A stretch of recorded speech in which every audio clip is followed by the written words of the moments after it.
Welcome to your Houghton Mifflin book and CD favorite, The Caboose Who Got Loose by Bill Peet.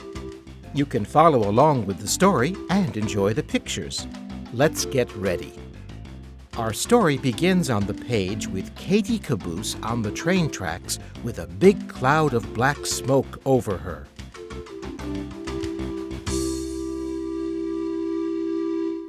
Listen for this sound, and you'll know it's time to turn the page. If you'd like to listen without the page turn sounds, please select track 2.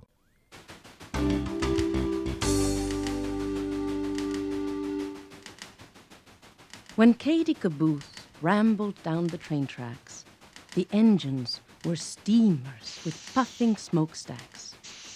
She was a caboose who disliked being last, with an endless black cloud of smoke rolling past. "It's not only too smoky," the caboose would complain. "There's the jerks and the jolts of this noisy freight train."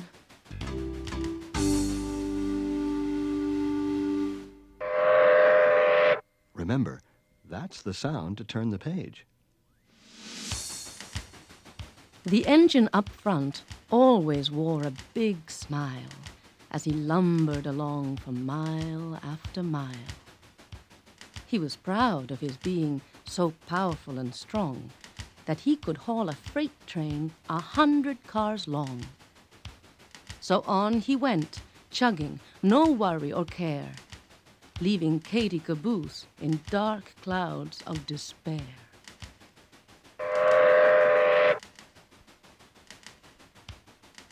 Katy had little hope she would ever get loose, or ever be anything but a caboose. "I can wish," sighed poor Katy. "What else can I do? If you wish hard enough, then your wish might come true." Often Katy would wish that she someday could be something quiet and simple, like a lovely elm tree, or a ramshackle barn all alone on a hill, where the noisiest thing was a squeaky windmill. It might become lonely, she thought, way out there, but at least there's a view with a lot of fresh air.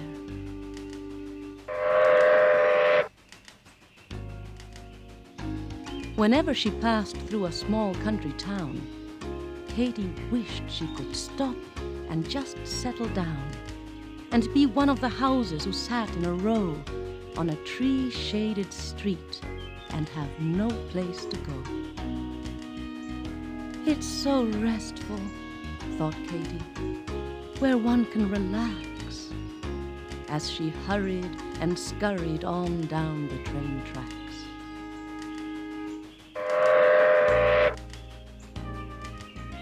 What she wished most to be, much more than the rest, was a cabin she'd seen on her trips through the West.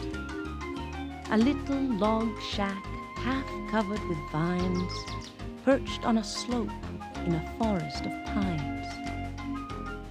"How perfect," thought Katy, as she hurried on by it, "to live there in the trees where it's peaceful and quiet." But all the caboose could look forward to was a deep, rocky canyon the train traveled through.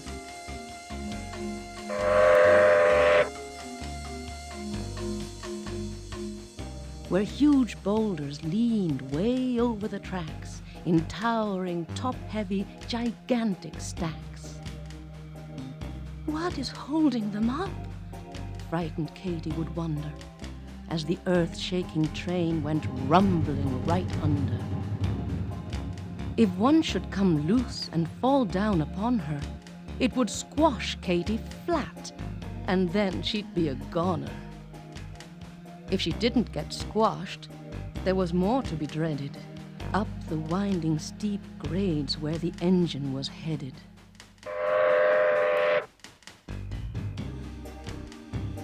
High up in the mountains were terrible ledges, where the track ran along only feet from the edges.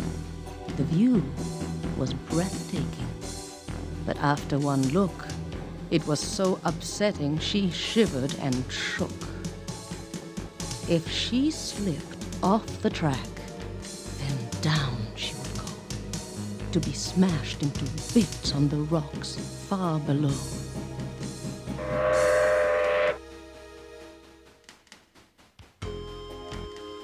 Then poor Katy received even more of a fright from a smoke-blackened tunnel as dark as the night. And she crept through the tunnel with a horrible thought that far back in the darkness she'd suddenly be caught by caboose-eating monsters who lurked all about.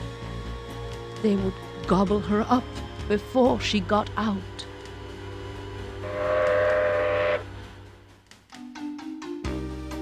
Her trips always ended near a city somewhere, way out in a freight yard with smoke clouding the air, where a turmoil of trains made a great noisy rumble on crisscrossing tracks, an impossible jumble. The train came to a stop, and the cars were unhitched. Then off to a side track the caboose was soon switched, where Katy could sit and take in the fine scenery, with such lovely sights as a load of machinery, coal cars and flat cars, lumber stacked on their backs, squealing carloads of pigs with snouts poking through cracks. They always left Katy in the midst of it all, while the engine received a complete overhaul. The huge engine at last had run down from the strain. From the 10,000 miles he had hauled the long train.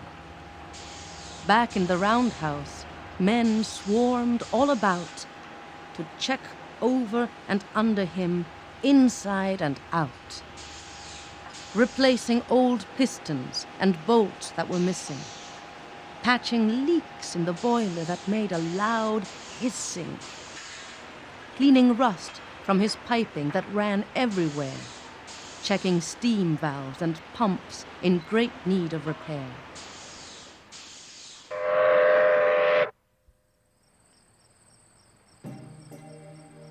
As Katy sat there through one long, dreary night, staring up through the smoke at a red signal light, a small house appeared in the sky like a ghost, a shack of the Switchman perched high on a post.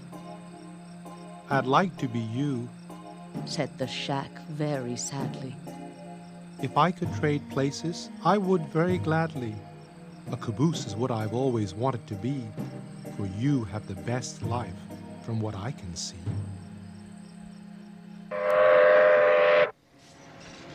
Before Katy could think of some way to reply, all at once a long freight train came thundering by. The next thing she knew, she was jerked and then jolted, then hitched to the train with her coupler bolted. As the train left the freight yard, poor Katy looked back to catch a last glimpse of the sad little shack.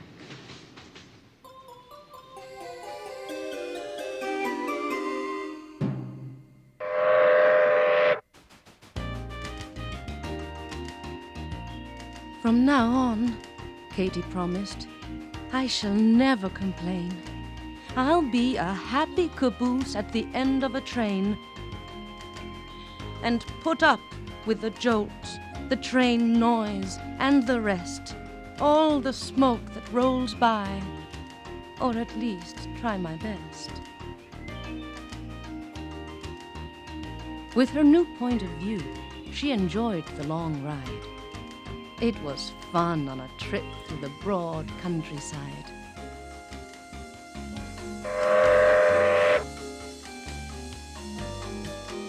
But when the train crept up a steep mountain grade, then poor Katy found she was still as afraid, and once more she began to shiver and shake at the thought of the frightening curves she must take. Her unsteady wheels could cause her to slip, which would suddenly put a quick end to the trip.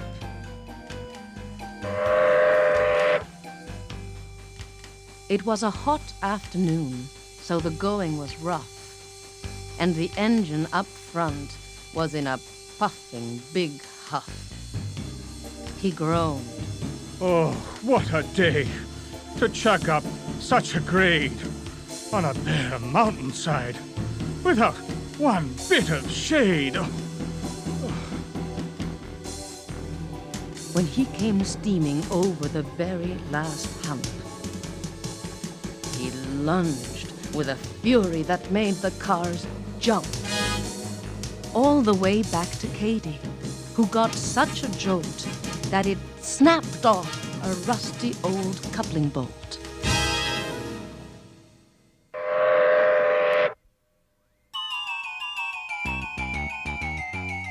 She was free of the train. At last she was loose. And away down the track went Katy Caboose. On down the grade she flew, faster and faster, straight for a curve and certain disaster.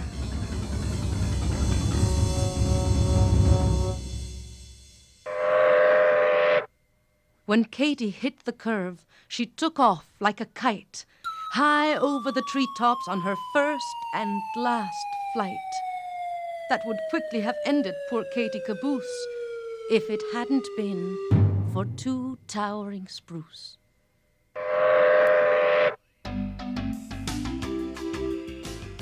The caboose became caught in a very tight squeeze between the tall trunks of two evergreen trees.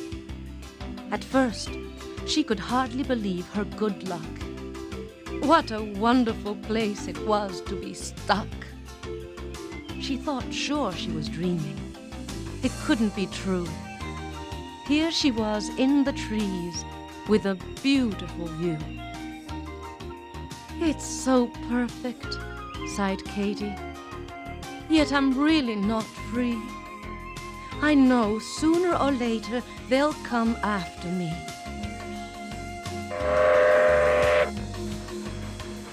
And then, sure enough, up the mountains that night came a train with a crane and a powerful light. She could have gone leaping off here, Came a shout. Like a great glaring eye, then the light searched about. It flashed past the trees down the steep rocky bluff, and it searched high and low, but not quite high enough. Or it would have soon spotted the missing caboose. But all they could find was a startled bull moose. Let's all call it quits. Growled the boss of the crew. For all that I care, she's in Kalamazoo.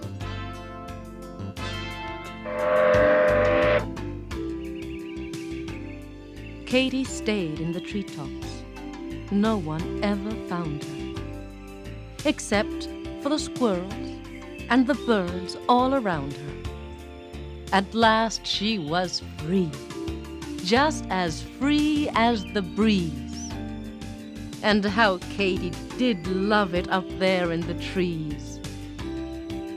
And indeed, oh indeed, oh indeed, Katy did.